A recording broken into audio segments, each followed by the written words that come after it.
সুধী শ্রোতা বন্ধু সকলকে আজ এই শুভ সন্ধ্যায় সবার প্রথমে আসুন আমরা শ্রী শ্রী গ্রহপতির শ্রী শ্রী বাবা শৈনেশ্বরম গ্রহ রাজার প্রতি অঞ্জলি অশেষ শ্রদ্ধা ও প্রণাম জানাই। আজ বারের বার গুরুবার এবং কিছুক্ষণ আগে আমাদের পূজা সমর্পিত হয়েছে শ্রী শ্রী গ্রহ রাজার প্রতি শ্রদ্ধা ও অঞ্জলি রেখেছি। এখন বড়দের শ্রদ্ধা প্রণাম, ছোটদের স্নেহ ও ভালোবাসা জানিয়ে গল্প পাঠে আপনাদের সঙ্গে আমি অজয়। আজ এই শুভ সন্ধ্যায় ধীরেন্দ্র লাল ধরের লেখা তান্ত্রিক এই গল্পটি।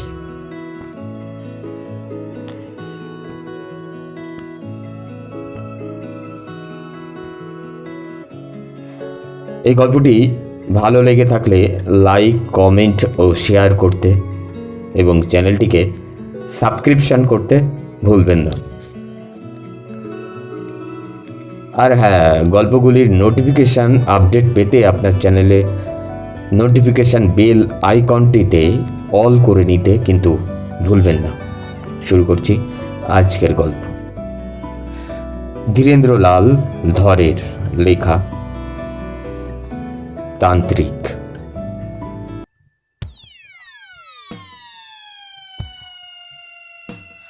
দুর্গা বিনোদ স্কুল মাস্টারের ছেলে।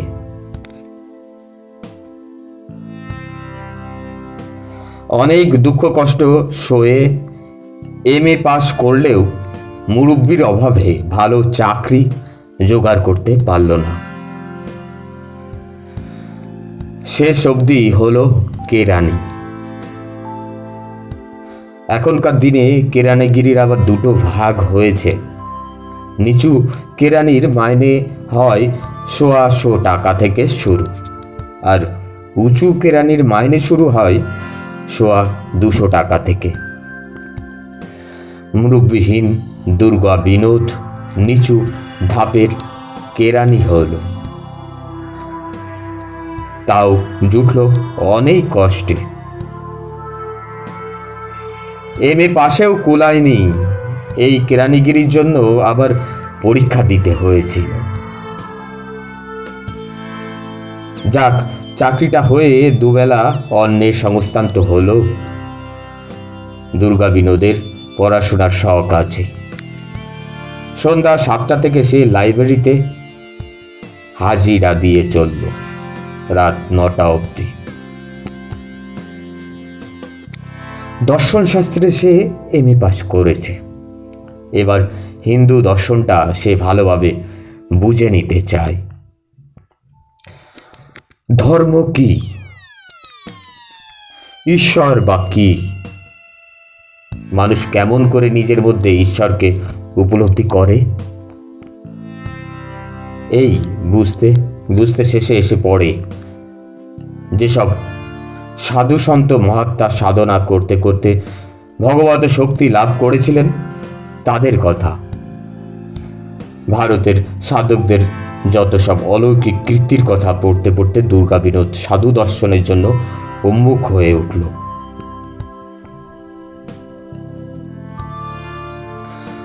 রবিবারের ছুটির দিনে তার আর বাড়িতে বসে থাকা চলল না। কলিকাতার আশেপাশে 20-25 মাইলের মধ্যে কোথায় কোন আশ্রম আছে, কোথায় কোন তান্ত্রিক থাকেন, সেখানে সে যাওয়া আসা শুরু করল। দুর্গা বিনোদ আশ্রমে যায় আর 10 জনের মাঝে এসে বসে।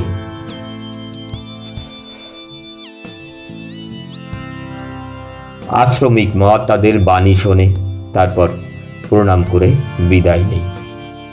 ফেরার পথে মহাত্মার বাণী মনে মনে আলোচনা করে। মহাত্মা কত বড় সাধক এবং তার একটা পরিমাপ করবার চেষ্টা করে।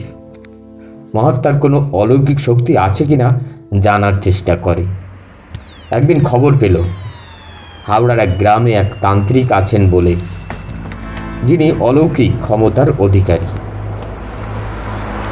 জলপোড়া দিয়ে অম্লসুর সারান, কানে কাঠি দিয়ে কালা মানুষের বধিরতা দূর করেন, কঠিন বাতের বেদনা সামান্য বুলিয়ে আরাম করে দেন। যিনি খবরটা দিয়েছিলেন তিনি সঙ্গে করে নিয়ে গেলেন।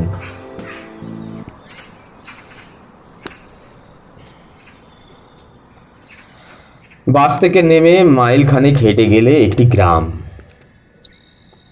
গায়ের গোড়াতেই এক পুকুর পাড়ে একটা ছোট্ট মন্দির, পাশেই একখানি চালা ঘর। এই ঘরের দাওয়ায় একজন জটাধারী সাধু বসে আছেন। সামনে ধুনুচিতে আগুন জ্বলছে রীতিমতো। পাশে একটা কলসি ও ভাঁড় রয়েছে। কয়েকজন পুরুষ ও মহিলা হাত জোড় করে সামনে মাদুরে বসে আছে। দুর্গাবিনোদ এসেই বসে পড়ল। সাধুর বয়স বেশি নয়, তার চেহারা বলিষ্ঠ, রং কালো, মাথার জটাও বিশেষ দীর্ঘ নয়, চোখ দুটো জবা ফুলের মতো লাল, তার উপর কপালে চন্দন লেপে দেওয়া। ভক্তি চেয়ে ভয় হয় বেশি। দুর্গাবিনোদের দিকে নজর ফেলতেই সে হাত জোর করে প্রণাম জানালো। প্রণাম। সাধু নিজে থেকেই বললেন, কি চাই? গুরু মেলা অত সোজা নয়, আগে নিজেকে তৈরি করো, তারপর শুরু। পাত্র ফুটো হলে জল রাখবি কেমন করে রে? আধার ঠিক কর, না হলে মন্ত্রশক্তি ধারণ করবি কেমন করে? সে মন্ত্র যে দেবে তার কোনো লাভ নেই, যে নেবে সেও ব্যর্থ হবে। তৈরি হ, তৈরি হ। দুর্গাবিনোদ ভরসা পেল, বলল, কিভাবে তৈরি হতে হবে? বাক সংযম কর, বেশি কথা বলবি না, নিরামিষ আহার করবি, অযথা কোনো পরিশ্রম করবি না, শক্তি সঞ্চয় করবি। সন্ধ্যার পর কোনো মন্দিরে বা গঙ্গার ধারে চুপ করে ঈশ্বরের ধ্যান করবি। ধীরে ধীরে মন আত্মস্থ হবে, চিত্ত দৃঢ় হবে, তখন গুরুমন্ত্র নিয়ে সাধন ভজনের কথা উঠবে, তার আগে কিছু হবে না। দুর্গাবিনোদ এতদিনে যেন একটা আলো দেখতে পেল। গুরু ও মন্ত্রের কথাটা সে ভেবেছে, কিন্তু এমনভাবে তার হদিশ কেউ তাকে বাতলাতে পারেনি। তান্ত্রিকের উপর তার বিশ্বাস হলো। প্রথম দর্শনেই এমনভাবে মনের কথাটা টেনে বলা সহজ নয়। বিকাল অবধি দুর্গাবিনোদ কালী বাবার সামনে বসে রইল। অবধূত কালী বাবা আর তার সঙ্গে কোনো কথা বললেন না। কলসি থেকে ভাঁড়ের ঢালেন আর খান, আর অসুস্থদের রোগের কথা শোনেন। দু একজনকে ওষুধও দেন। ওষুধ মানে কাউকে ধনির ছাই, কাউকে ধূপের আটপোড়া কাঠি। এই ছাইটা 3 ভাগ করে 3 দিন সকালে খালি পেটে খাবি, এই কাঠিটা একটা তামার মাদুরিতে ভরে ধারণ করবি, ইত্যাদি। দুর্গাবিনোদ বিকেলবেলা প্রণাম জানিয়ে উঠে পড়ল। কালী বাবা একবার তাকিয়ে হাসলেন শুধু।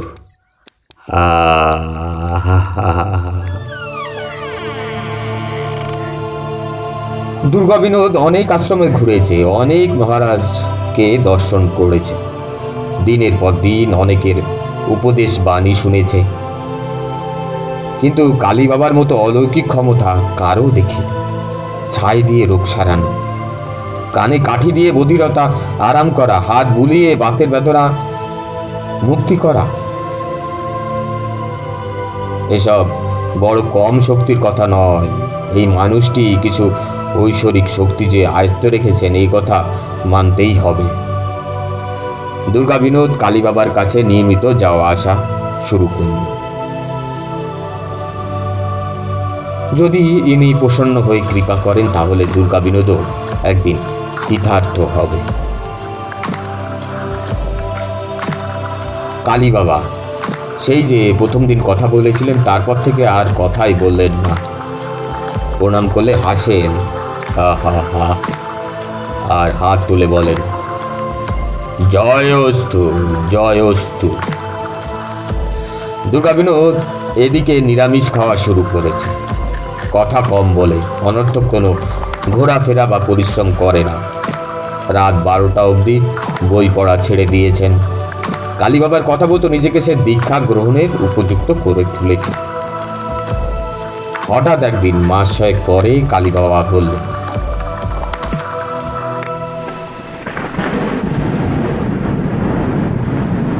তুই তো রবিবারে আসিস, আসছে শনিবার, আয় না, সেদিন অমাবস্যা, রাতের মায়ের পূজা দেখবি। এ তো আমার সৌভাগ্য। সন্ধ্যায় চলে আসবি, রাতে এখানে থাকবি, সারা রাত জাগতে পারবি তো?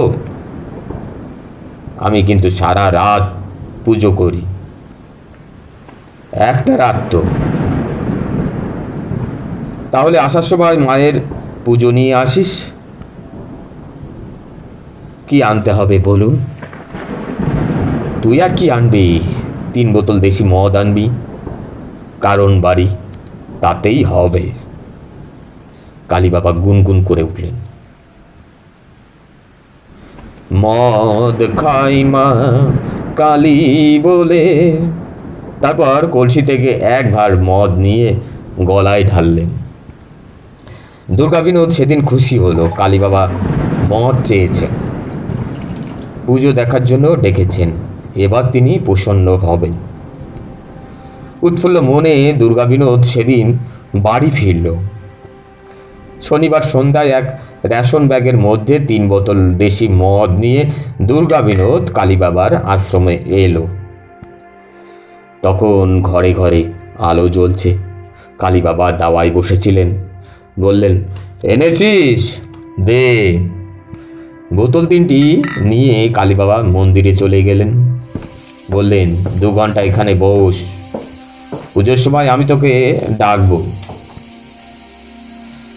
মাদুর পাতা ছিল। দুর্গা বিনোদ সেই মাদুরের উপর উঠে বসল। ক মিনিট বসে থাকার পরে দুর্গা বিনোদ বুঝলো, রাতের অন্ধকারে চুপ করে বসে থাকার মতো স্থান সেটা নয়। কানের পাশে মশার ডাক আর থামতে চায় না। বুদ্ধি করে দুর্গা বিনোদ রেশনের থলির মধ্যে একখানা চাদর এনেছিল। এবার সেই চাদরখানা দিয়ে আপদমস্তক মুড়ে দিল। শুধু চোখ দুটো বেরিয়ে রইল, তবু মনে হয় মশা কামড়াচ্ছে।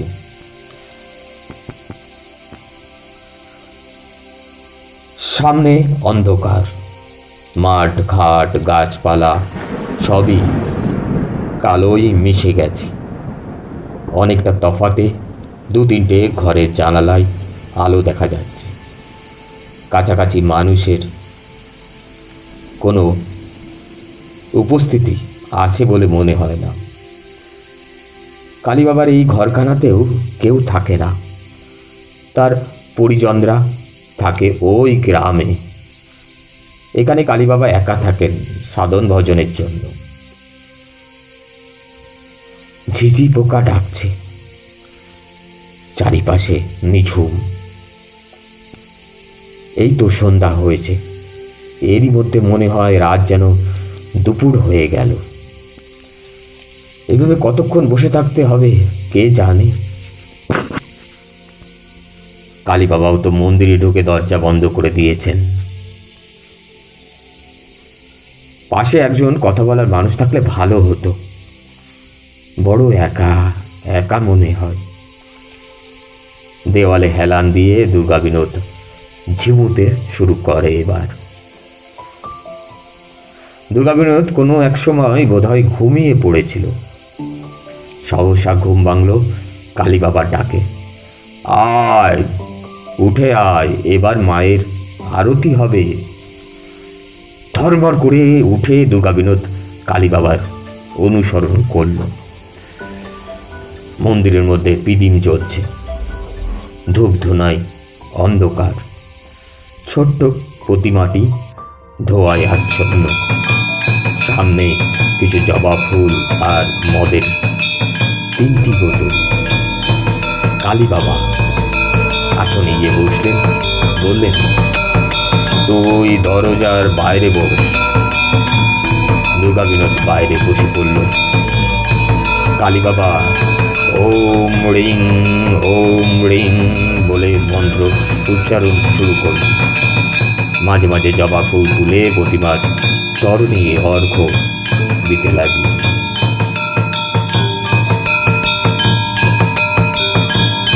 প্রায় ঘণ্টাখানেক এইভাবে পূজা করবার পর হাঁক দিয়ে উঠলেন,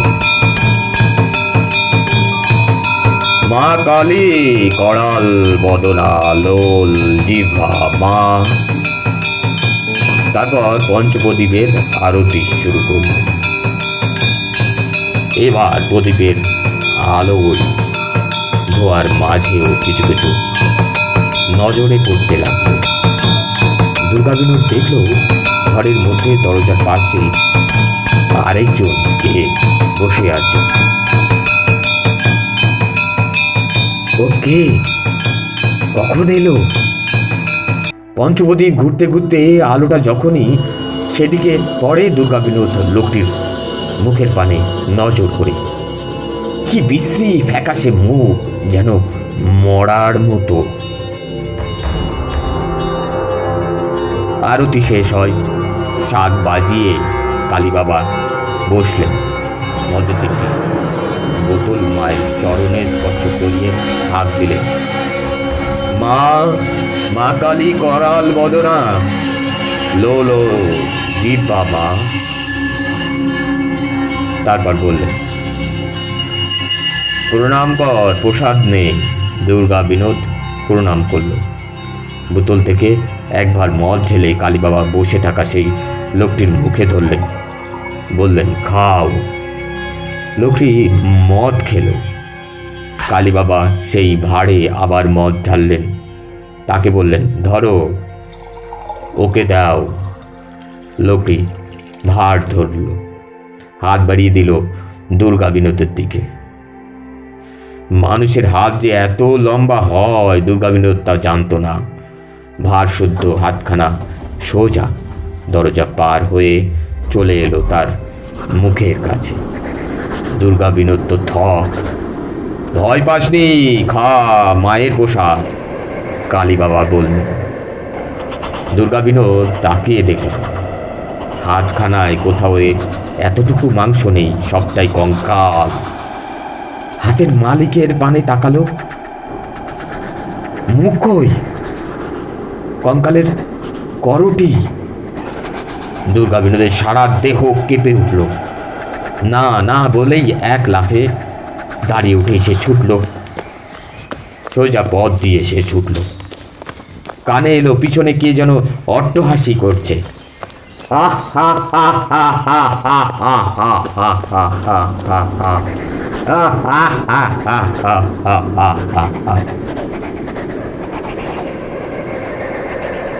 সেই অন্ধকার পথে পুরো 2 মাইল ছুটে এসে দুর্গা বিনোদ থামল একেবারে বাজারের মধ্যে। তখনও সকাল হতে অনেক দেরি। ভয়ে ভয়ে এসে পিছন পানে তাকালো, পিছনে কেউ আসছে কিনা। বাজারে অনেক ঘরের দাওয়ায় মানুষ শুয়েছিল। তাদের দেখে দুর্গা বিনোদ ভরসা পেল। একটা দোকানের দাওয়ায় সে বসে পড়ল। পরক্ষণেই মনে হলো সেই হাতখানা তার মুখের সামনে মদের ভাঁড়টা যেন এগিয়ে ধরছে। দুর্গা বিনোদ চিৎকার করে অজ্ঞান হয়ে গেল। সকালে বাজারের লোকেরাই দুর্গা বিনোদকে বাসে তুলে দিয়েছিল। ভয়ের ভাবটা কাটিয়ে উঠতে কদিন তার সময় লেগেছিল। ধন্যবাদ, শুনছিলেন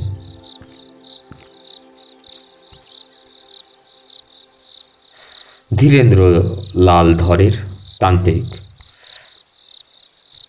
আমি অজয় গল্প পাঠে আপনাদের সঙ্গে এবং